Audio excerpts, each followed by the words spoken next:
যাদেরকে তারা পারসিভ করবে যে আমেরিকান ভ্যালুজের বিপক্ষে, তাদেরকে তারা ভিসা প্রদান থেকে বিরত থাকতে পারে। কেন এই আমেরিকা বিরোধী মনোভাব বা কর্মকাণ্ড ভিসার পথে বাধা হচ্ছে?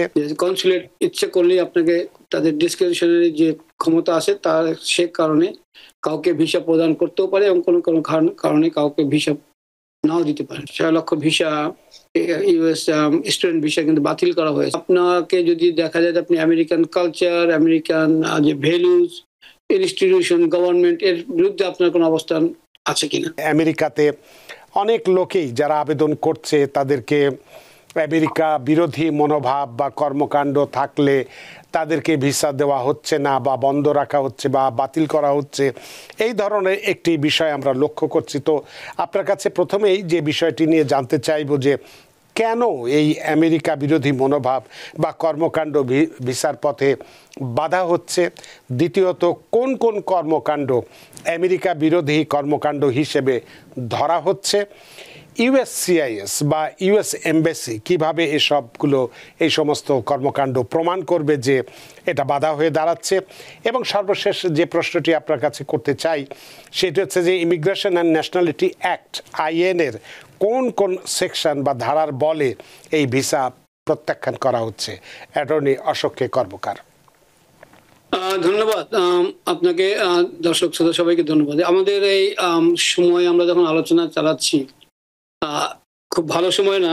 আমরা প্রত্যেকটা সময় যখন খবর নিয়ে যাচ্ছি, নতুন কোনো ভালো আশার খবর না, সবসময় একটা নিরাশার খবর দিয়ে আমরা যাচ্ছি যে কিভাবে আমাদের সমস্ত ভিসা যে প্রসেসিং চলছে, স্টেট ডিপার্টমেন্ট যেটা করছে, স্টুডেন্ট ভিসা বলুন, ভিজিট ভিসা বলুন, অন্যান্য ভিসা যেগুলো আছে সেগুলো সবগুলোতেই আমাদের কিন্তু একটা প্রবলেম, যেটা বলি আমরা, নতুন নতুন রেস্ট্রিকশন আরোপ করা হচ্ছে, নতুন নতুন কন্ডিশন আরোপ করা হচ্ছে।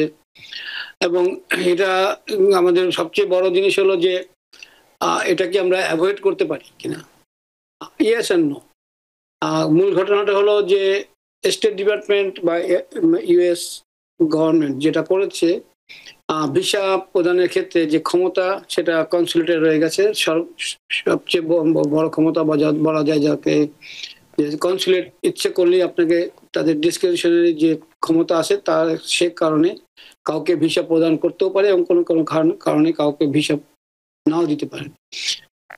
প্রশ্নটা হলো যে আমরা এটাকে বলি প্রায় সময় ডিসক্রিপশন। তার মানে যাচ্ছে আপনি যদি অন্যান্য সমস্ত কন্ডিশনগুলো যদি আপনি স্যাটিসফাই করেন, তারপরও কিন্তু আপনাকে হয়তো দেখা যাবে যে আপনি কোনো কোনো কারণে আপনাকে ভিসা দেওয়া হচ্ছে না। বিশেষ করে F1 বা স্টুডেন্ট ভিসার ক্ষেত্রে যে রেস্ট্রিকশন আরোপ করা হচ্ছে, সেটা মূলত বলা হচ্ছে যে আপনাকে যদি দেখা যায় আপনি আমেরিকান কালচার, আমেরিকান যে ভ্যালুজ, ইনস্টিটিউশন, গভর্নমেন্ট এর বিরুদ্ধে আপনার কোনো অবস্থান আছে কিনা। আপনি এদেশের যারা ঘোষিত যে সব টেররিস্টিক অর্গানাইজেশনগুলো আছে তাদের প্রতি আপনি কোনো সময়ই কোনোভাবে কোনো মনোভাব পক্ষে মনোভাব পোষণ করেছেন কিনা। তো এগুলো আসলে খুব ব্রড। এই ব্রড যে ধারণাগুলো এখন নিয়ে আসা হচ্ছে, এটার পিছনে অনেক কারণ আছে। আপনারা জানেন যে প্রথমত হলো অ্যান্টিসেমিটিজম যেভাবে বেড়েছিল বিভিন্ন ক্যাম্পাসে, যেটা মনে করা হচ্ছে বর্তমান গভর্নমেন্ট, এবং যারা বাইরের যারা স্টুডেন্ট তাদের মূলত এসে কথা ছিল তাদের পড়াশোনা করার কথা, কিন্তু এরা সোশ্যাল মুভমেন্ট, এখানে পলিটিক্যাল মুভমেন্টে অংশ নিয়েছে। এদের ধারণা, যদিও ফার্স্ট অ্যামেন্ডমেন্ট রাইট অনুসারে I do not see any problem, because first amendment right অনুসারে যে কোনো আমেরিকান সয়েলে যারাই থাকবে তারা তাদের বক্তব্য রাখার ক্ষেত্রে তাদের অবশ্যই অধিকার আছে।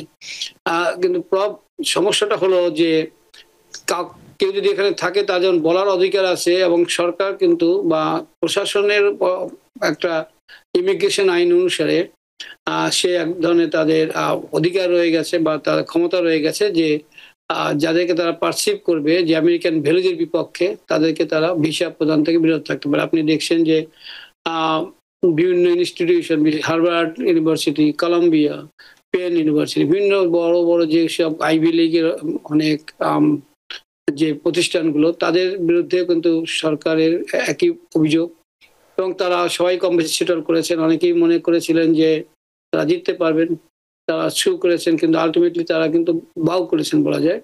তার কারণে সরকারের বা অ্যাডমিনিস্ট্রেশন যে সুইপিং পাওয়ার রয়ে গেছে, যে যে কোনো ব্যাপারে যেমন তাদের ক্ষেত্রে তাদের যে রিসার্চের যে অ্যামাউন্ট গুলো আছে সেগুলো কিন্তু তারা বন্ধ করে দিতে পারছে।